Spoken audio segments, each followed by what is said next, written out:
भक्तांनो, सनातन परंपरेमध्ये ज्येष्ठ महिन्यातील अमावस्या किंवा पौर्णिमेचा काळ हा अतिशय पवित्र मानला जातो. हा तोच मंगल दिवस आहे जेव्हा पृथ्वी लोकावरील एका सामान्य नारीच्या तपोबलासमोर आणि तिच्या बुद्धी चातुर्यासमोर साक्षात मृत्यूची देवता असलेल्या यमराजालाही झुकावे लागले होते. आज आपण वटसावित्री व्रताची तीच अमर आणि अलौकिक कथा ऐकणार आहोत, ज्या कथेचे रहस्य स्वयं देवादिदेव महादेवांनी माता पार्वतीसमोर कैलास पर्वतावर उलगडले होते.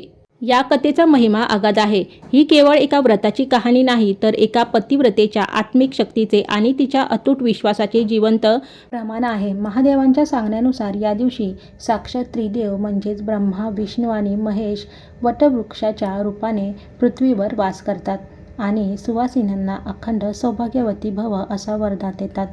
चला तर मग संपूर्ण श्रद्धेने माता पार्वती आणि महादेवाच्या या दिव्य संवादात लीन होऊन आणि सत्यवान सावित्रीच्या त्या अमर प्रेमाचे आणि चातुर्याची गोड कथा ऐकूया, जिने प्रत्यक्ष विधात्याचे लेखही बदलून टाकले.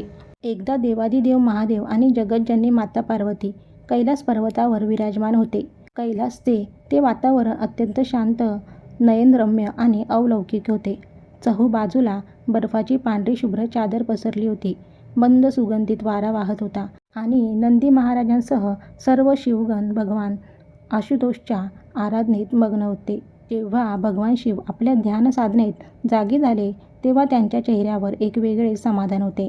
माता पार्वती, ज्या संपूर्ण जगाची मावली आहेत, त्यांच्या मनात पृथ्वीवरील मानवाबद्दल नेहमीच अपार करुणा असायची. त्यांनी पाहिले की पृथ्वी लोकातील मनुष्य अनेक प्रकारच्या दुःखांनी, कष्टांनी आणि अकाल मृत्यूच्या भयाने व्याकुळ झाला आहे.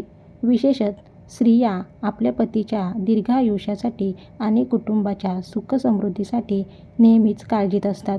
जगाची माता असलेल्या पार्वतीने अत्यंत नम्रतेने महादेवांच्या चरणांना स्पर्श केला.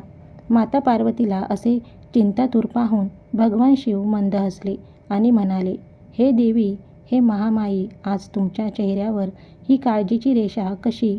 तुम्ही तर संपूर्ण ब्रह्मांडाची चेतना आहात. तुमच्या मनात अशी कोणती शंका किंवा चिंता आहे जिने तुम्हाला विचारमग्न केले आहे? हे प्रिये, निशंकपणे मला सांगा. मी तुमच्या प्रत्येक प्रश्नाचे उत्तर देण्यास उत्सुक आहे. माता पार्वतीने हात जोडून प्रार्थना केली. हे प्राणनाथ, हे त्रिलोकीनाथ, आपण भूत, भविष्य आणि वर्तमान या तिन्ही काळाचे ज्ञाते आहात. जेव्हा मी पृथ्वीलोकाकडे पाहिले, तेव्हा माझे हृदय द्रवून जाते. तिथल्या स्त्रिया या क्षणभंगूर जीवनचक्रात अडकल्या आहेत. आपले सौभाग्य हिरावून घेतले जाईल की काय, ही भीती त्यांना क्षणोक्षणी सतावत असते. हे प्रभू, स्त्रीचा सर्वात मोठा दागिना आणि तिचे सर्वस्व म्हणजे तिचा पती असतो. कृपा करून मला असा एखादा सोपा, मंगलकारी आणि अत्यंत शक्तिशाली व्रत सांगा, जो केल्याने पृथ्वीवरील सुहासिनींना अखंड सौभाग्याची प्राप्ती होईल, त्यांच्या पतीवर आलेली संकटे टळतील आणि त्यांना कधीही वैधव्याचे दुःख सहन करावे लागणार नाही. माता पार्वतीच्या मुखातून संपूर्ण स्त्रीजातीच्या कल्याणाची ही इच्छा ऐकून भगवान शिव अत्यंत प्रसन्न झाले. त्यांच्या डोळ्यात वात्सल्य दाटून आले. त्यांनी माता पार्वतीला आपल्या डाव्या बाजूला बसण्याचा संकेत केला आणि सांगू लागले, हे सती, हे पार्वती, तू अत्यंत कल्याणकारी प्रश्न विचारला आहेस. तर ऐक.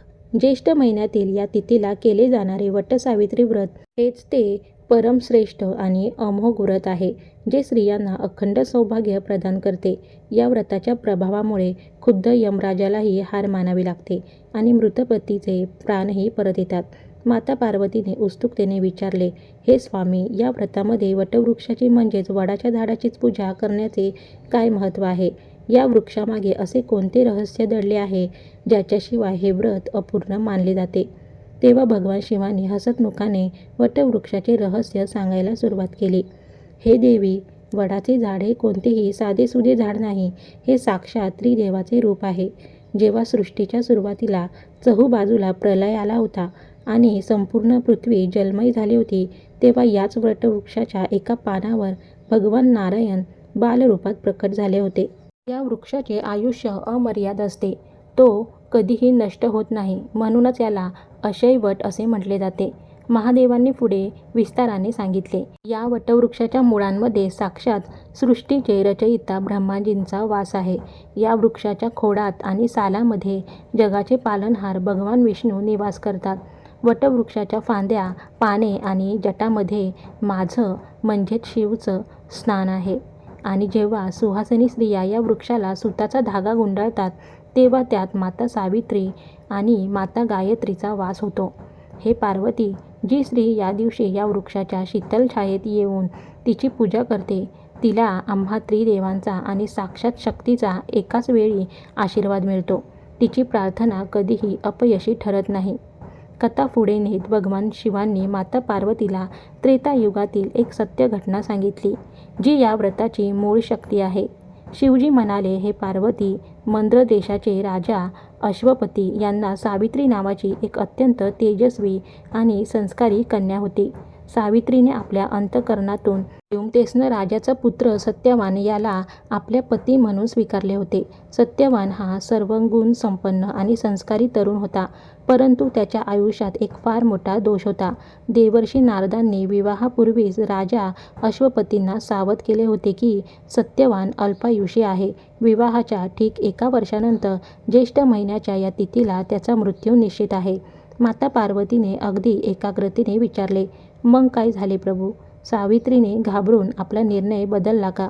शिवजी म्हणाले, नाही पार्वती, सावित्री ही काही सामान्य स्त्री नव्हती. ती तपोबलाने युक्त असलेली एक दृढनिश्चयी प्रतिव्रता नारी होती. तिने सांगितले की पतीची निवड आयुष्यात एकदाच केली जाते, मग तो अल्पायुषी असो वा दीर्घायुषी. अखेर त्यांचा विवाह संपन्न झाला. सावित्री आपले सर्व राजेशाही थाटमाट आणि सुख सोडून अंध सासू सासऱ्यांसोबत आणि पती सत्यवानासोबत जंगलातील एका छोट्याशा कुटीत राहू लागली. ती अहोरात्र सर्वांची सेवा करायची, पण तिच्या मनात यमराजाने ठरवलेली ती काळी तारीख सतत फिरत असायची. हळूहळू वेळ निघून गेला आणि तो भयंकर दिवस उजाडला. त्या दिवशी सत्यवान लाकडे कापण्यासाठी कुऱ्हाड घेऊन जंगलात जाण्यास निघाला.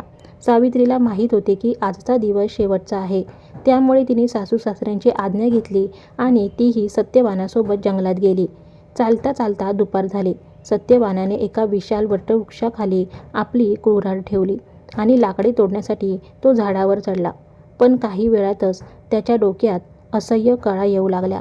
तो व्याकुळ होऊन खाली उतरला. सावित्री खूप घाबरली. तिने पती सत्यवानाचे डोके आपल्या मांडीवर घेतले आणि त्याच वडाच्या झाडाच्या शीतल छायेत ती बसली. बघता बघता सत्यवानाचे डोळे मिटले आणि त्याचे प्राण हवेत विरून गेले. सावित्रीचा संसार उजाडला होता, पण तिने आपले धैर्य गमावले नाही. त्याचवेळी तिथं साक्षात मृत्यूची देवता दक्षिण दिशेचे स्वामी यमराज आपल्या भयंकर रेड्यावर सवार होऊन पोहोचले. त्यांच्या हातात कालपाश होता. सामान्य डोळ्यांना यमराज दिसत नाहीत, पण सावित्रीच्या प्रतिव्रता धर्मामुळे आणि तिच्या तपोबलामुळे तिच्या डोळ्यांना ती दिव्य दृष्टी मिळाली होती की तिने यमराजाला साक्षात पाहिले. यमराजांनी सत्यवानाच्या शरीरातून अंगठ्या एवढा जीवात्मा बाहेर काढला. तो आपल्या पाशात बांधला आणि ते दक्षिण दिशेकडे चालू लागले.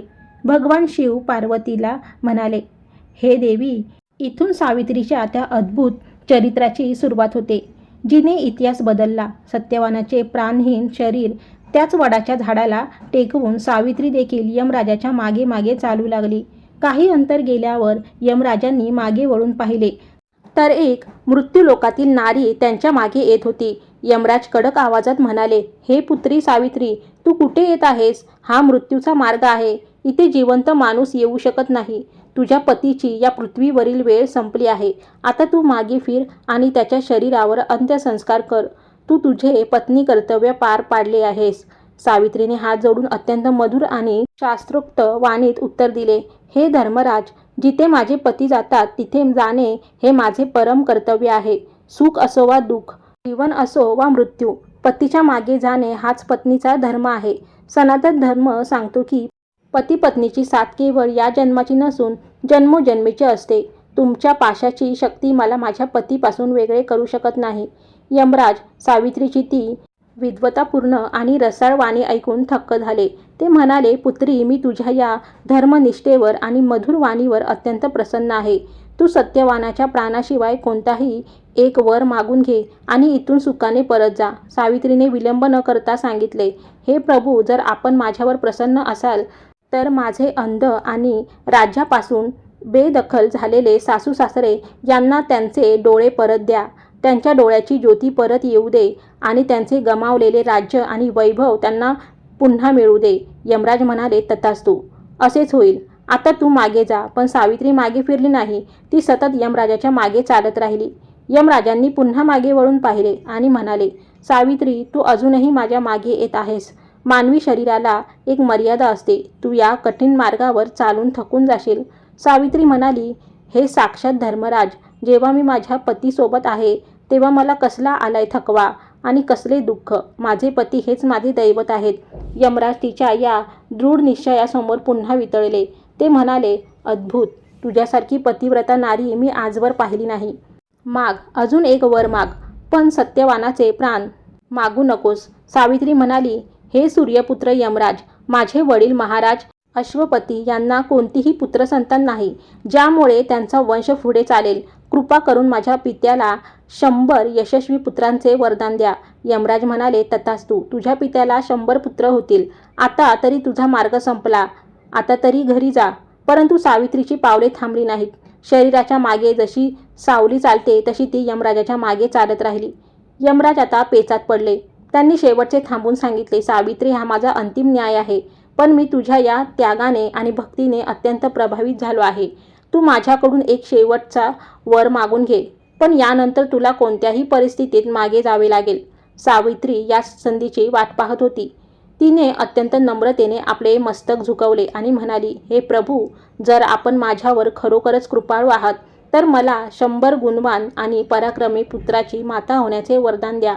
माझा वंश पुढे वाढू दे, असा आशीर्वाद मला द्या. यमराजांनी कोणताही विचार न करता घाईत सांगून टाकले, तथास्तु. तू 100 पुत्राची माता होशील. वरदान देऊन यमराज जसे पुढे निघाले तसे सावित्रीच्या चेहऱ्यावर एक दिव्य हास्य उमटले. ती तिथेच थांबली आणि म्हणाली, हे धर्मराज, आपण स्वतः न्यायाचे दैवत आहात. आपण मला 100 पुत्राची माता होण्याचा वरदान दिला आहे. परंतु एक पतिव्रता नारी आपल्या पतीशिवाय दुसऱ्या कोणत्याही पुरुषापासून संतानाची कल्पनाही करू शकत नाही. जर आपण सत्यवानाचे प्राण सोबत घेऊन गेलात तर तुमचे हे वरदान खोटे ठरेल. म्हणूनच आपल्या शब्दांची रक्षा करण्यासाठी आपल्याला माझ्या पतीचे प्राण परत करावेच लागतील.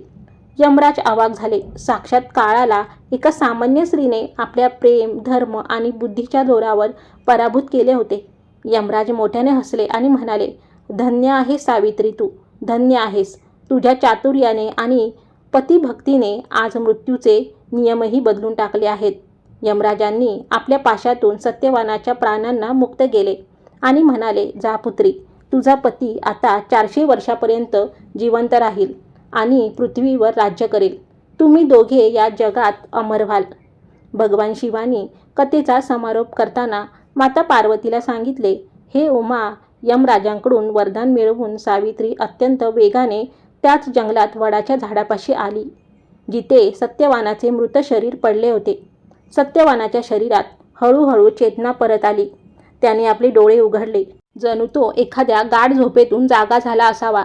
त्याने सावित्रीला पाहिले आणि म्हणाला, प्रिये, मी फार गाढ झोपलो होतो. मला असे वाटले की कोणीतरी एक भयंकर आकृती मला दूर घेऊन जात होती. सावित्रीने मंद हसून सांगितले, स्वामी, संकटाचे ढग टळले आहेत. तो कोणताही स्वप्न नव्हते. पण आता आपण पूर्णपणे सुरक्षित आहात. सावित्रीने वटवृक्षाला वाकून प्रणाम केला, कारण त्याच वृक्षाच्या छायेने तिच्या पतीच्या पार्थिव शरीराला जंगली श्वापदापासून आणि वाईट शक्तीपासून वाचवून ठेवले होते. यानंतर जेव्हा ते दोघे आपल्या राजवाड्यात पोहोचले तेव्हा त्यांनी पाहिले की सावित्रीच्या सासूसासऱ्यांच्या डोळ्यांची दृष्टी परत आली होती आणि त्यांचे गमावलेले राज्यही परत मिळाले होते. तसेच सावित्रीच्या वडिलांच्या घरीही पुत्राचा जन्म झाला होता. भगवान शिव माता पार्वतीला म्हणाले, हे पार्वती, हेच कारण आहे की ज्येष्ठ महिन्यातील या पवित्र तिथीला सुवासिनी स्त्रिया वटसावित्रीचे व्रत अत्यंत श्रद्धेने करतात. या व्रताची विधी सांगताना शिवजी म्हणाले, या दिवशी सकाळी लवकर उठून स्नान करून सुवासिनी नवीन वस्त्र परिधान करावेत आणि 16 शृंगार करावा. त्यानंतर वटवृक्षापाशी जाऊन तिथे जल अर्पण करावे. वृक्षाच्या मुळात ब्रह्मखोंडात विष्णू आणि फांद्यांमध्ये माझं म्हणजे शिवाचं ध्यान करून धूप, दीप, हळद, कुंकू, भिजवलेले चणे आणि फळे अर्पण करावेत. यानंतर सुताचा कच्चा धागा वटवृक्षाभोवती गुंडाळून 7, 11 आणि 21 किंवा 108 वेळा परिक्रमा करावी. हा धागा पती-पत्नीच्या अतूट नात्याचे प्रतीक आहे. पूजेनंतर सावित्री सत्यवानाची ही कथा ऐकावी आणि घरातील सासू सासरे किंवा ज्येष्ठ व्यक्तीच्या चरणांना स्पर्श करून आशीर्वाद घ्यावा. महादेवांची ही अद्भुत आणि ज्ञानवर्धक कथा ऐकून माता पार्वतीचे हृदय आनंदाने भरून आले. माता पार्वतीने पृथ्वीवरील सर्व स्त्रियांच्या वतीने हात जोडून भगवान शिवाचे आभार मानले. तेव्हा भगवान शिव आणि माता पार्वतीने संयुक्तपणे आशीर्वाद दिला. जी कोणती स्त्री या पावन कथेचे श्रवण करेल, वाचन करेल किंवा इतरांना ऐकवेल, तिला सावित्रीप्रमाणेच अखंड सौभाग्याची प्राप्ती होईल. तिच्या घरात सुख, शांती, संतानाचे सुख आणि समृद्धी नांदेल. तिच्या पतीला दीर्घायुष्य लाभेल आणि अकाल मृत्यूची भीती कायमची नष्ट होईल. बोला उमा महेश्वर भगवान की जय. सत्यवान सावित्री की जय. अक्षय वटवृक्ष की जय. तर माझ्या लाडक्या सुवासिनी भगिनींनो आणि भक्तांनो, ही होती अखंड सौभाग्य देणारी वटसावित्री व्रताची महिमा आणि कथा. साक्षात महादेवांच्या वाचनानुसार जी स्त्री या दिवशी वडाच्या झाडाखाली बसून सुताचा धागा गुंडाळते आणि ही पवित्र कथा ऐकते, तिच्या सौभाग्याला कधीही धक्का लागत नाही. हे व्रत आपल्याला शिकवते की संकट कितीही मोठे असले तरी संयम, बुद्धी आणि धर्माचा मार्ग कधीही सोडू नये. माता सावित्री आणि उमा महेश्वरांची कृपा तुम्हा आम्हा सर्वांवर सदा कायम राहो. तुमचे सौभाग्य अमर राहो आणि घरात सुख समृद्धी नांदो, हीच प्रार्थना. जर तुम्हाला महादेवांनी सांगितलेली ही अमर कथा मनाला स्पर्श करून गेली असेल आणि प्रेरणादायी वाटली असेल तर आपली नाती चॅनलला नक्की लाईक करा. कमेंटमध्ये ओम नमः शिवाय लिहायला विसरू नका आणि आपल्या इतर सुहासिनी बहिणींसोबत आणि नातेवाईकांसोबत हा व्हिडिओ नक्की शेअर करा. पुन्हा भेटूया अशाच एका सुंदर आणि गोड व्हिडिओमध्ये. तोपर्यंत धन्यवाद.